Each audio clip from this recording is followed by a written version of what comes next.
My name is Claire Elizabeth Dawson.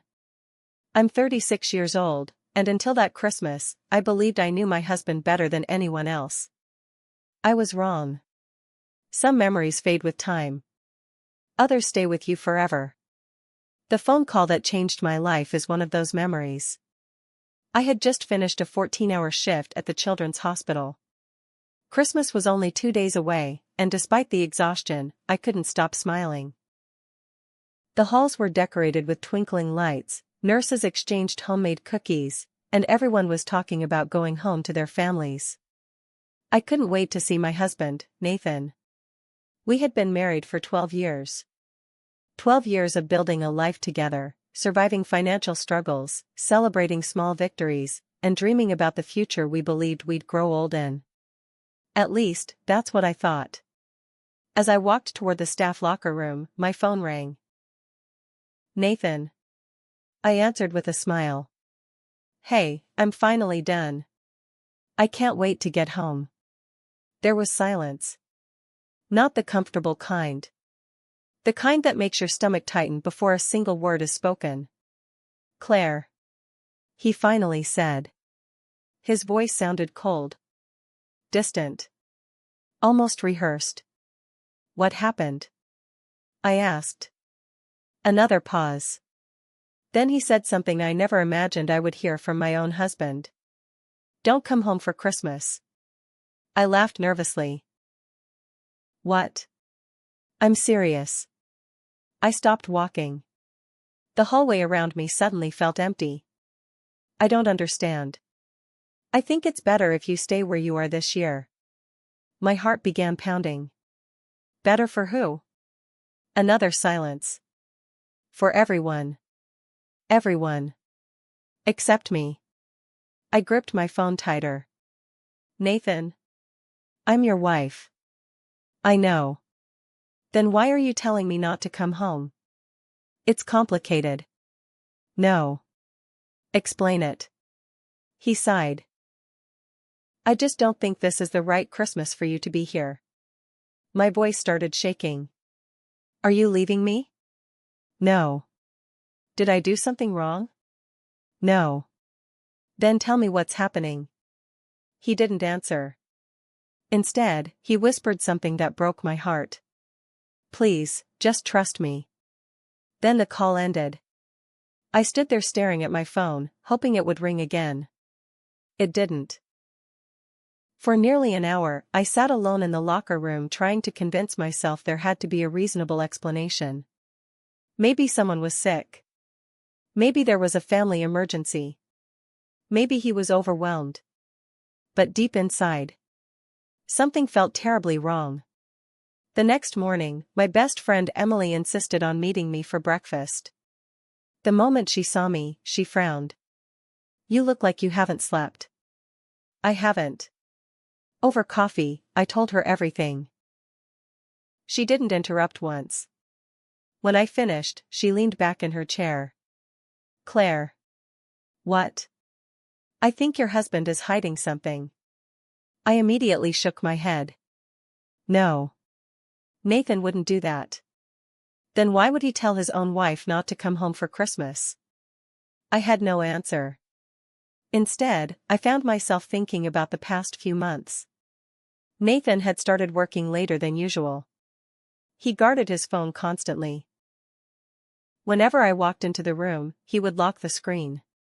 He canceled date nights. He smiled less.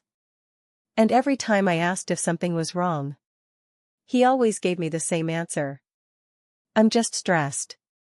I believed him. Because sometimes love makes us ignore the signs we don't want to see. That afternoon, I made a decision. I called Nathan's mother. She answered cheerfully. Claire. Merry Christmas, sweetheart. Hearing her warm voice almost made me cry. We talked for a few minutes before I carefully asked. Nathan probably told you I won't be coming this year. There was a pause. Then she replied. Yes.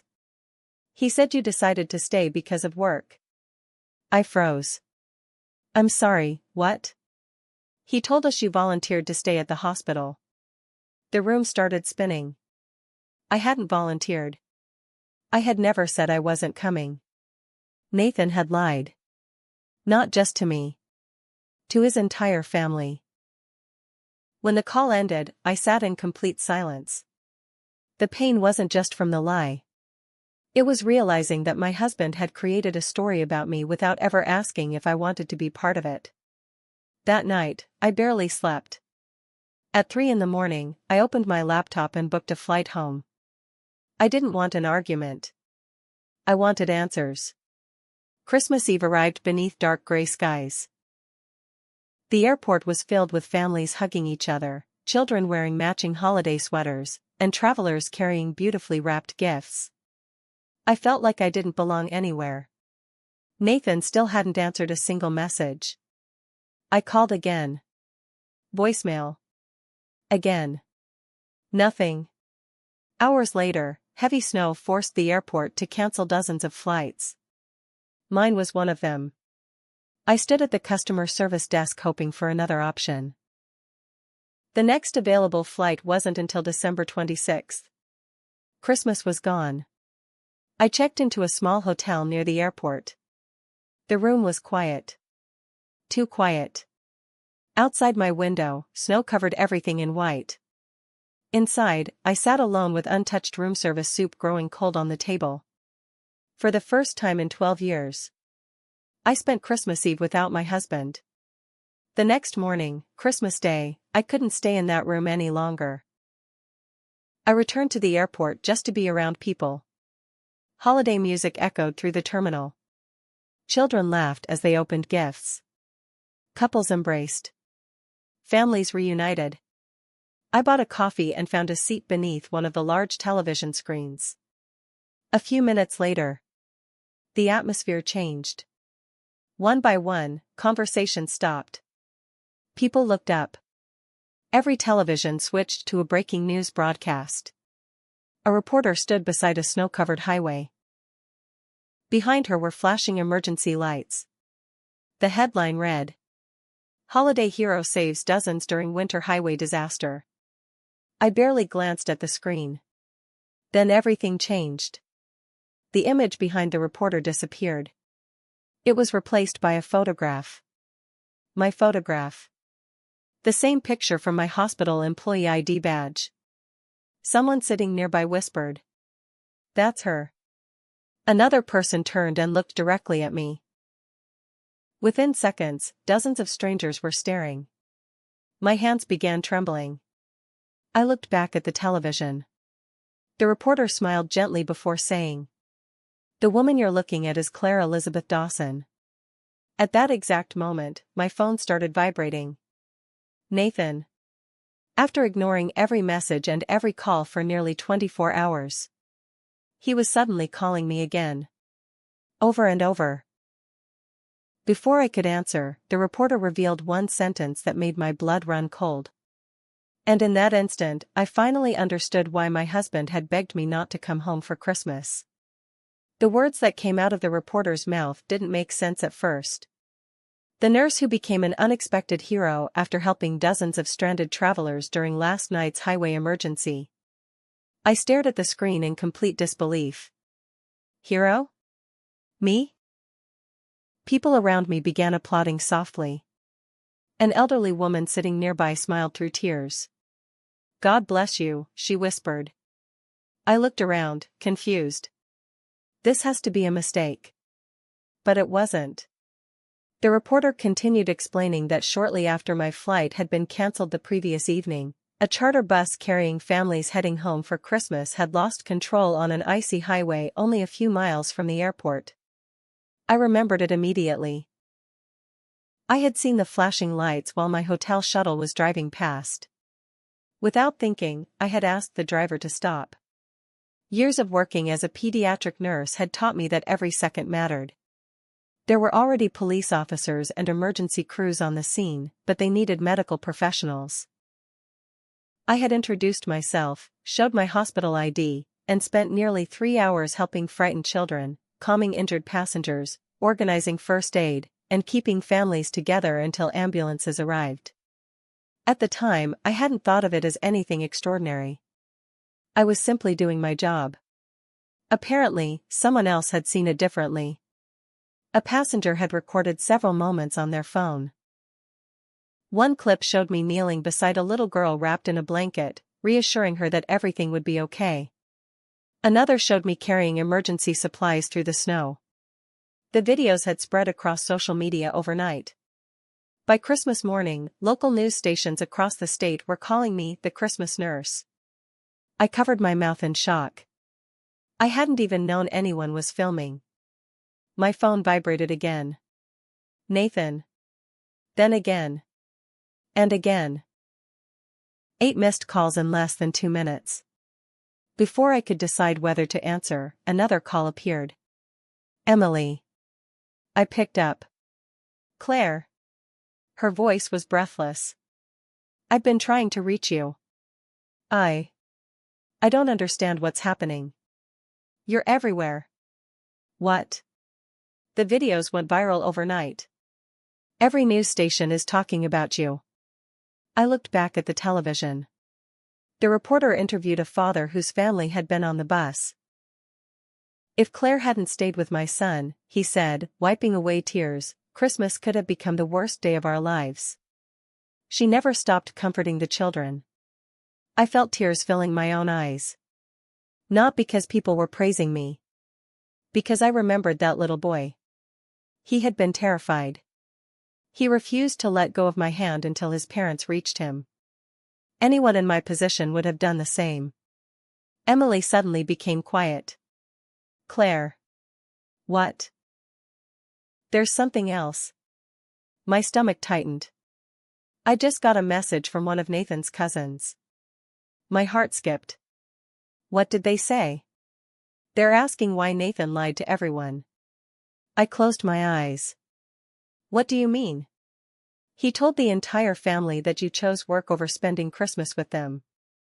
The pain returned immediately. Even after everything that had happened. That lie was still growing. I don't understand why, I whispered. Emily hesitated. I think you need to stop wondering why, and start asking what he's trying to hide. Those words echoed inside my head long after the call ended. My phone buzzed again. Nathan. This time. I answered. For a few seconds, neither of us spoke. Then I heard him breathing heavily. Claire. His voice sounded completely different now. Panicked. I've been trying to reach you. I noticed. Where are you? At the airport. Stay there. I frowned. Why? I'm coming. No. Claire, please. You told me not to come home. I know. You ignored every message I sent. I know. You lied to your family. Silence. Then. I can explain. I had waited 2 days to hear those words. Strangely. I didn't feel relieved. I don't want explanations over the phone, I said quietly. I'll drive to you. It's over 4 hours away. I don't care. Before hanging up, he whispered something I never expected. I'm so sorry. The line went dead. For a moment, I simply stared at the screen. Was he sorry because he had hurt me? Or because whatever secret he had been hiding was finally beginning to fall apart? I wasn't sure. A few hours later, I returned to the hotel. Messages flooded my phone. Friends. Former coworkers. Complete strangers. Most wanted to thank me. Some simply wished me a Merry Christmas. One message stood out. It came from Nathan's younger sister, Olivia. Claire. I didn't know. I called her immediately. She answered after the first ring. I'm so sorry, she said before I could speak. For what? For believing Nathan. My heart sank. What did he tell you? Olivia hesitated. He said you didn't want to be part of this family anymore. I couldn't breathe. What? He said your career mattered more than your marriage. A tear rolled down my cheek. None of it was true. Not a single word. I would never say that. I know that now. There was another pause. Then Olivia lowered her voice. Claire. Yes? I think you deserve to know something. Every instinct inside me told me my life was about to change again. The week before Christmas. She stopped. I accidentally overheard Mom and Dad arguing with Nathan. What were they arguing about? They kept asking him if he was absolutely sure. Sure about what? I couldn't hear everything. My pulse raced. But I heard Mom say one sentence. What sentence? Olivia swallowed. If Claire finds out the truth this way, she'll never forgive you. The room became completely silent. What truth? I don't know. You really don't know? I swear. I believed her. She sounded just as frightened as I felt. After we hung up, I replayed that sentence over and over. If Claire finds out the truth. What truth? Had Nathan been hiding financial problems? Was there another woman? Had something happened to our house? Every possibility felt worse than the last. That evening, snow continued falling outside my hotel window. Around 7 o'clock, someone knocked on my door. I assumed it was room service. Instead, Nathan was standing there. His coat was covered in snow. His eyes were red. He looked like he hadn't slept. For 12 years, seeing him at my door had always made me feel safe. This time, I wasn't sure I even knew the man standing in front of me. He looked at me for several long seconds before quietly saying, "Can I come in?" I didn't answer immediately. Then I stepped aside. He walked inside. Neither of us spoke. The silence between us felt heavier than anything either of us could say. Finally, he reached into his coat pocket. I should have told you the truth weeks ago. My heartbeat echoed in my ears. He slowly placed a thick envelope on the table between us. I've been hiding this. I looked down at it. Across the front, in bold black letters, were both of our names. Claire Dawson and Nathan Dawson. In the upper left corner was the logo of a law firm. My hands began to shake. I looked back at Nathan. His face had completely lost its color. Then he whispered the words that made my entire world stop. I need you to read what's inside, because after you do, nothing about our marriage will ever be the same. Nathan's words echoed through the room long after he stopped speaking. I need you to read what's inside, because after you do, nothing about our marriage will ever be the same. The envelope sat between us like it weighed 100 pounds. For several seconds, I couldn't bring myself to touch it. Instead, I looked at the man I had loved for 12 years. He wouldn't meet my eyes. That frightened me more than the envelope itself. Finally, I slid a finger beneath the seal. The paper crackled as I opened it. Inside were several legal documents. Property records. Bank statements. And a letter from an attorney. I skimmed the first page. My breathing slowed. Then stopped. The document stated that 6 months earlier, Nathan had taken out a large business loan. A loan worth nearly $800,000. I looked up at him. What is this? He swallowed. My company. I know your company. No, you don't. His voice cracked. I've been losing money for almost 2 years. I blinked. What? The business wasn't growing. You told me it was. I lied. The word hit harder than I expected. Every late night. Every canceled dinner. Every promise that things were getting better. They had all been built on one lie after another. I didn't want you to worry, he whispered. I laughed bitterly. So instead you made sure I knew nothing? I thought I could fix it. And did you? He closed his eyes. No. Silence filled the room. Outside, snow tapped softly against the window. Inside, my entire marriage was beginning to unravel. I still don't understand, I finally said. What does this have to do with telling me not to come home for Christmas? Nathan stared at the floor. Keep reading. My hands trembled as I turned the next page. More financial records. Then another document. This one carried both our names. My eyes widened. The house. Nathan nodded slowly. I had to refinance it. You what? I used the house as collateral. I felt the air leave my lungs. You mortgaged our home? I didn't have another choice. You had a wife. I know. You had someone who would have stood beside you. I know. You had someone who deserved the truth.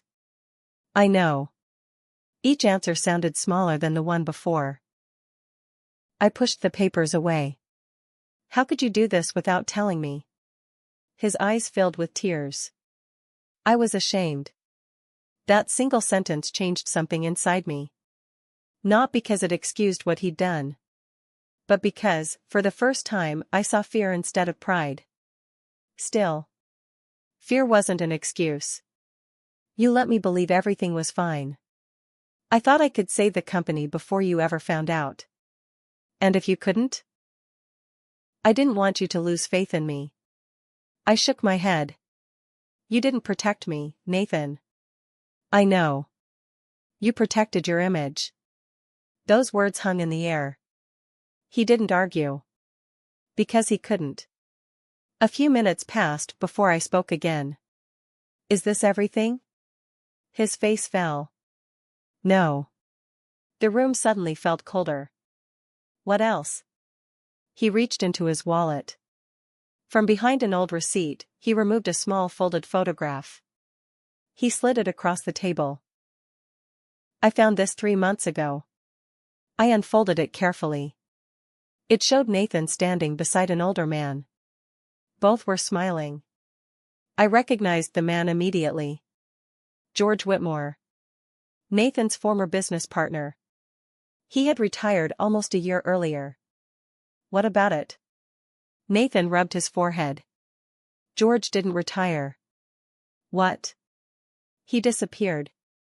I frowned. What do you mean disappeared? He left because the company was collapsing. I stared at him. He invested everything he had. Nathan's voice barely rose above a whisper. When the contracts failed, he lost nearly all of his savings. My stomach twisted. I didn't know. No one did. He told everyone he wanted to spend more time with his grandchildren. Nathan nodded. That wasn't true. I sat back slowly. So this whole time, I've been carrying the guilt. I looked at the financial papers again.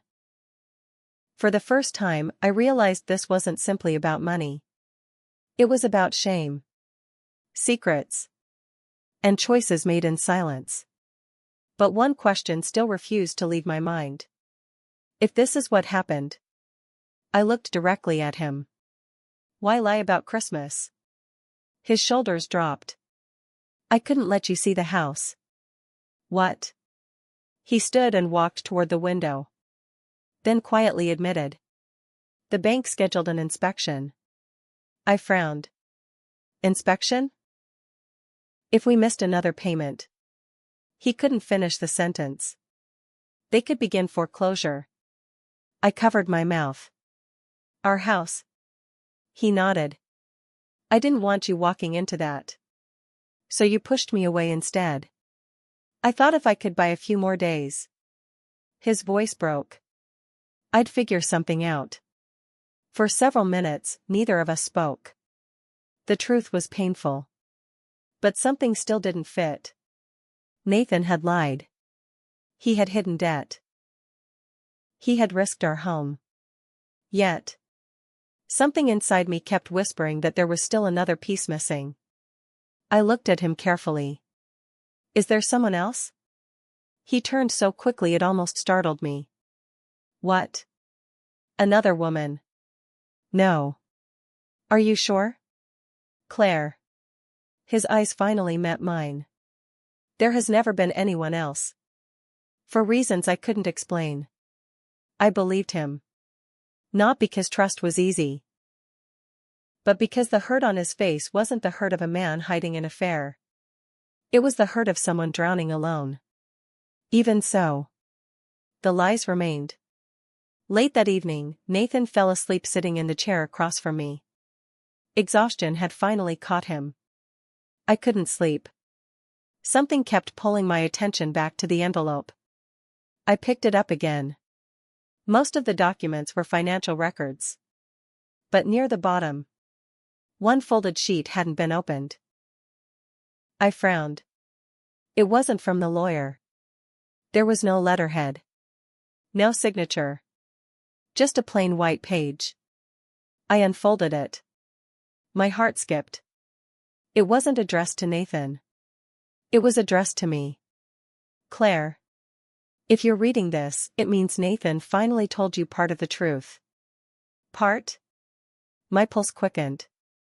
I kept reading. There is something he still hasn't found the courage to tell you himself. I looked toward Nathan. He was still asleep. I turned back to the letter. The next sentence made my hand shake so violently that the paper nearly slipped from my fingers. The financial problems didn't begin with the business. They began because of a promise Nathan made to someone you've never met. I read that sentence 3 times before it finally sank in. The financial problems didn't begin with the business. They began because of a promise Nathan made to someone you've never met. My heart pounded so loudly I was afraid it would wake him. I slowly looked up. Nathan was still asleep in the chair, his head resting against the wall, looking more exhausted than I had ever seen him. For a moment, I almost folded the letter back up. Part of me wanted to wait until morning. Another part needed answers now. I kept reading. Claire, if Nathan is finally being honest with you, then he deserves the chance to explain this himself. But if he can't, you should know that every decision he made afterward was because he believed he was keeping a promise. Whether that promise was right or wrong is something only the two of you can decide. There was no signature. No name. Just those words. I carefully folded the letter and slipped it back into the envelope before Nathan opened his eyes. He blinked a few times, confused. What time is it? Almost midnight. He rubbed his face. I'm sorry. I didn't mean to fall asleep. I studied him for several seconds. I found another letter. The color drained from his face. You read it? I did. He closed his eyes. I was hoping you wouldn't. It says the business wasn't the beginning. He didn't answer. It says everything started because of a promise. Still silence. Finally I whispered. Who did you make that promise to? Nathan stared at the floor. Then, after what felt like forever, he spoke. My older brother. I frowned. You don't have an older brother. I do. My breath caught. What? He died before we met. The room became completely silent. In 12 years of marriage, I had never heard those words. You never told me. I couldn't. Why? Because every time I tried, I felt like I was losing him all over again. He stood and walked toward the window. Snow continued falling outside. I was 19. My brother, Daniel, was 26. He was the person I admired more than anyone. Nathan smiled faintly through his tears. He believed I could build something meaningful with my life. I listened without interrupting. He helped me start my first company. He invested every dollar he had. What happened? Nathan's voice became quieter. He became sick. I felt my heart sink. It happened very quickly. Before he passed away. Nathan swallowed hard. He made me promise 2 things. I waited. The first was that I would take care of Mom and Dad. And the second? That I would never let his daughter struggle. I blinked. Daughter? Nathan nodded. My niece. I stared at him. You have a niece? Yes. Where is she? She lives with her mother in another state. My mind raced. So the money? Nathan nodded again. For years I've been helping them. How much? I don't know anymore. Thousands? He shook his head. Hundreds of thousands. I couldn't believe what I was hearing. You gave away that much money? It wasn't giving it away. It was keeping a promise. I sat in complete silence. Everything suddenly looked different. The late nights. The missing savings. The growing debt. It wasn't because Nathan had been living a secret glamorous life. He had been quietly trying to support two families while hiding the truth from everyone. I understood the love behind the promise. But I couldn't understand why he had carried it alone. You should have trusted me. I wanted to. So why didn't you? He smiled sadly. Because I knew exactly what you would do. What? You would have insisted we help together. Of course I would have. And then you would have sacrificed your own dreams. His voice broke. I couldn't let that happen. I stood. Instead you sacrificed our marriage. He looked away. I know. A tear rolled down his face. I thought I could fix everything before you ever knew. But life doesn't work that way. No. We stood there in silence. For the first time since all of this began. I wasn't angry. I was heartbroken. Not because Nathan had wanted to help his family. But because he believed he had to carry every burden alone. Just before 1 a.m, his phone rang. The caller ID read. George Whitmore. Nathan frowned. I haven't heard from him in months. He answered immediately. George?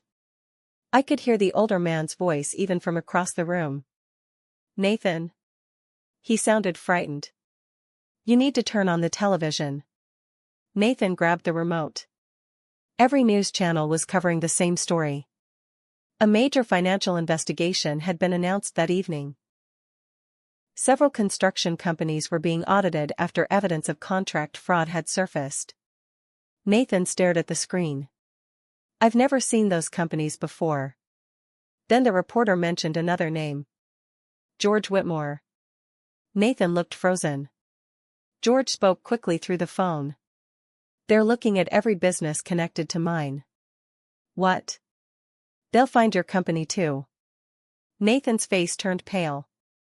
But we didn't do anything. I know. Then why are you panicking? George didn't answer immediately. When he finally spoke, his voice was barely audible. Because there's one document. Nathan's grip tightened on the phone. What document? George whispered. One document has your signature on it. Nathan looked completely confused. My signature? I never told you. George's voice cracked. I signed it for you. The room fell silent. Nathan's eyes widened. What are you talking about? I thought I was saving the company. You forged my signature? George began crying. I'm sorry. I was desperate. Nathan couldn't speak. Neither could I. George continued. I've been trying to fix it for months. You need to come here. I don't think I can. George. I should have told you the truth a long time ago. The call suddenly disconnected. Nathan tried calling back. No answer. Again. Voicemail. He looked at me, his face filled with fear. I have to find him. Before I could respond, another notification appeared on his phone. It was a news alert. A photograph of George filled the screen. Underneath it were the words that made both of us stop breathing. Authorities are searching for former construction executive George Whitmore, who is believed to have information critical to an expanding financial investigation. Nathan slowly lowered the phone. Then he looked directly into my eyes. I think everything I believed about the last 2 years. He paused, struggling to breathe. Was built on a lie someone else created.